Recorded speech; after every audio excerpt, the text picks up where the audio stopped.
What's up, everybody, and welcome to the very first ever Cooper Stuff podcast. I'm very excited. Thanks so much for joining us. And first of all, I got to tell you what we're going to be talking about on the Cooper Stuff podcast. We are going to be talking about stuff, all right? Stuff that people ask me in interviews, stuff that you guys tweet me and ask me, stuff about my songs, stuff that I think is cool or funny, movies, music, whatever, we're going to talk about it. However, I want to say this. I am going to aim to never make this podcast political.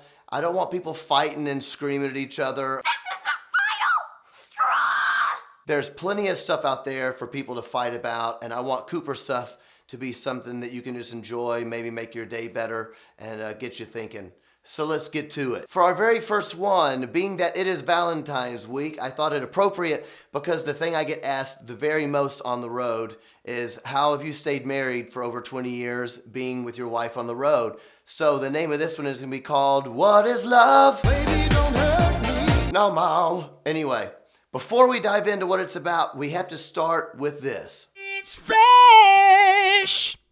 SpiderMan is my very favorite superhero. It's the first superhero that I totally fell in love with. And this was a gift to me from my manager, Zach. It's I'll show you. There it is right there. This is number 2000. Hold on.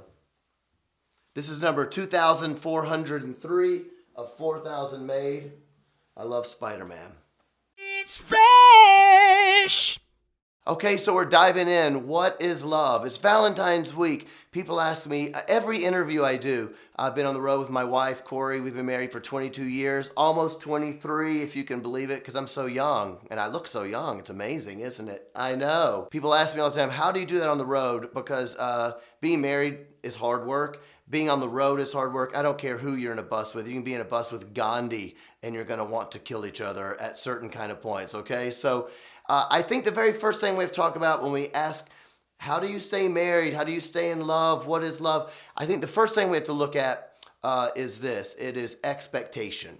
Now, you might say it's easier for Corey than it is for a lot of other people because she's married to me and she's constantly impressed with everything that I do.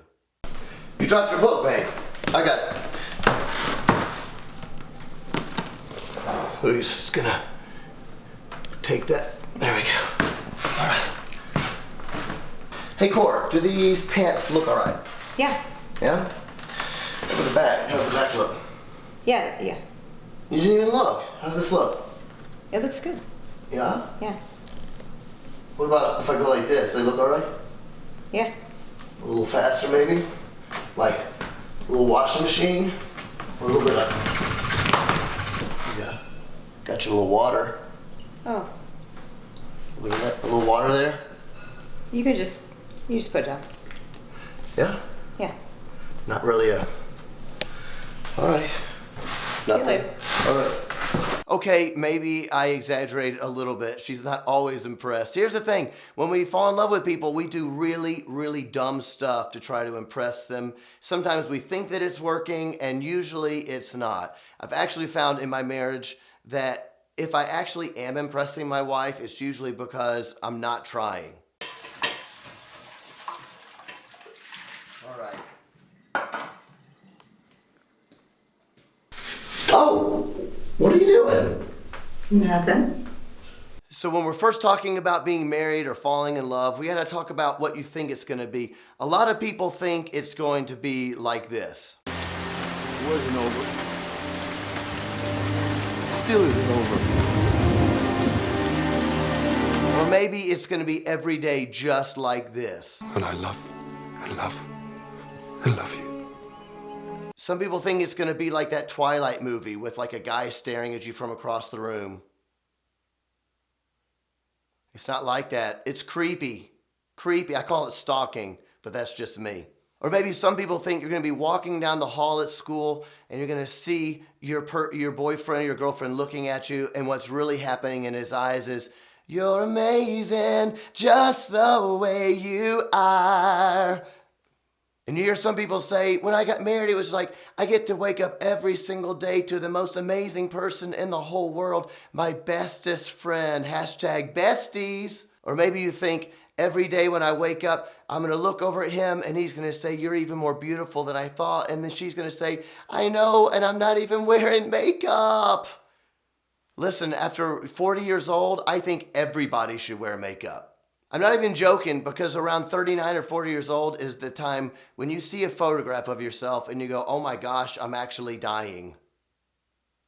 Or some people just think they're going to wake up every single day by the sound of their spouse saying, you're even more awesome today than you were yesterday. But let me actually give you an idea of what marriage is actually like after 22 years. Okay, girls, you're actually awoken in the morning by the sound of the loudest, most gigantic fart you have ever heard.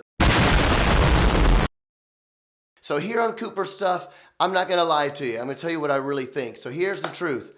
Being married is wonderful. I've been married for 22 years and I love it. Being in love is awesome. Romance is awesome. Passion is awesome. Having a best friend that you're married to is awesome. But not every single day is going to be like rainbows and unicorns. You're going to have some hard times.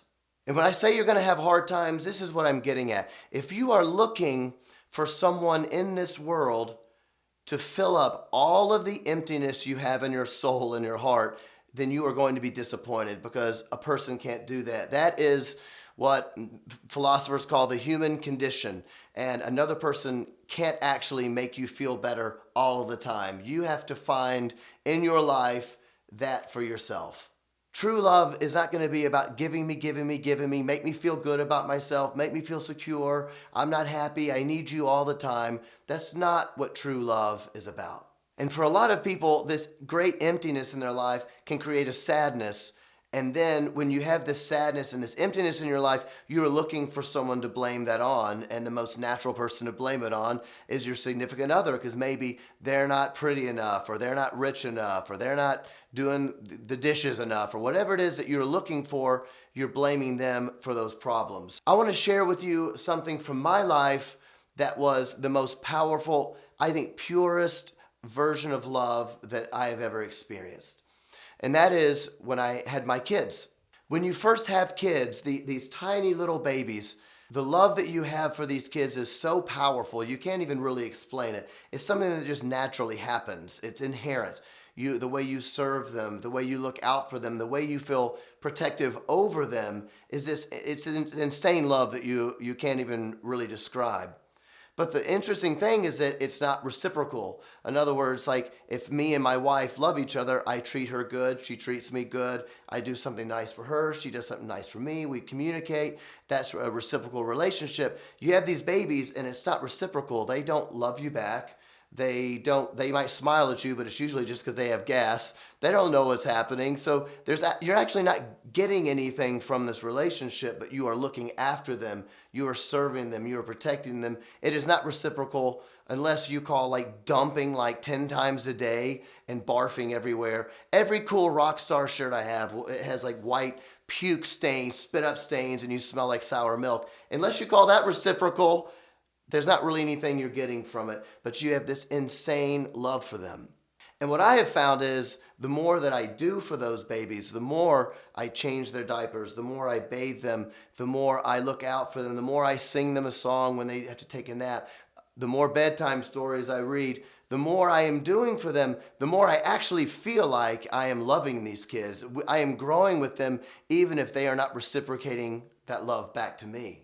And the interesting thing is the more you serve these kids and the more you give, the more of your life you're giving to them, you're changing the diapers, the more poop you deal with, all of a sudden you're finding yourself more in love with these kids than you even were to start with. Why am I talking about parenting when I'm talking about Valentine's Day romantic love? It's because this parenting for me has been the most purest form of love that I've experienced, because I wasn't looking for someone to love me back. Romantic love is the same way. This is an amazing truth that I've learned in my life, in my experience, but this has been a tried and true philosophy all the way from the Bible, all the way to the Beatles. And here is the key. True love gives. True love is not selfish. It's not looking to say, what can you do for me? Give me, give me, give me. I need this from you. Fill up all my emptiness. Make me feel beautiful. Make me feel strong. Make me feel like I belong. Give me a reason to live. That's not what true love is doing. True love is saying, what can I do for you? The Beatles said it like this: in the end, the love you take is equal to the love you make. Gandhi said it like this: the best way to find yourself is to lose yourself in the service of others. And my favorite book in the whole world, the book that is the cornerstone of my life, the Bible says it like this, simply: it is better to give than to receive. When we talk sometimes about serving someone, or almost like a sacrificial kind of love, there are times when there's a bitterness that can creep into some relationships, when people feel like, I have sacrificed so much for you, I've given up my dreams for this marriage, or for parenthood, or motherhood, or fatherhood, whatever it is. And I just want to encourage people not to think of that as it might be a sacrificial love, but not like you've sacrificed so much, because that's what it means to love someone. You made a commitment to someone, and you need to honor the commitment that you made to love them. And in that, loving them doesn't mean it's always going to be easy, but not to view it as a sacrifice in terms of something that cost me a great deal that I'm not sure you're always worth. Not to lord it over them, because that's what love is. What your commitment is when you say you're going to love someone, serve them, and honor that commitment means that I'm going to do what is best for you. And at times that may mean sacrificing something that I want to do because I love you in that kind of way. If you need more proof that it's better to give than to receive, think about it like this. We just had Christmas a couple months ago. I love getting a Christmas gift. I don't even mind if you're looking for something to get me, think Star Wars or Marvel Comics, please. Or buy my record twice. One for a friend. You know what I'm saying? I love receiving a great Christmas gift. Who doesn't?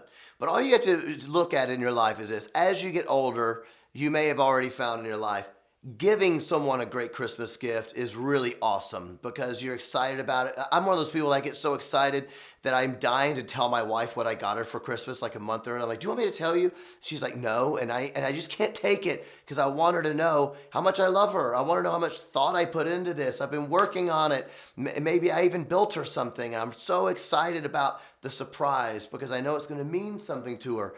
You don't have to look very far to see the truth that it is better to give than to receive. And so for all you guys out there looking to get a great Valentine's gift for your lady, maybe don't worry about doing push-ups to impress her. Maybe try like washing a dish.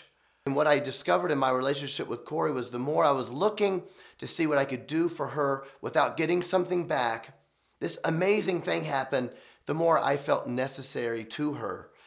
Just like I did maybe for my own children. The more I felt necessary to her, the more I just felt better on the inside because I wasn't looking for her to fulfill a need inside my heart. I wasn't looking for her to make me belong. I wasn't looking her to make me feel like a real man or to feel appreciated. I just was going, what can I do to make your life easier? All this to say, true love gives. True love is not selfish. And I think that there is a similarity in the purity of the way that you can love your own child without getting something back, and in the way that you could love your spouse or your boyfriend or your girlfriend, your loved ones, that you're not looking for what they can bring to you. You're saying, what can I do for you? And I have a feeling that if you try that this year, that all of a sudden you will find in your relationship that your love is growing. How do you know that?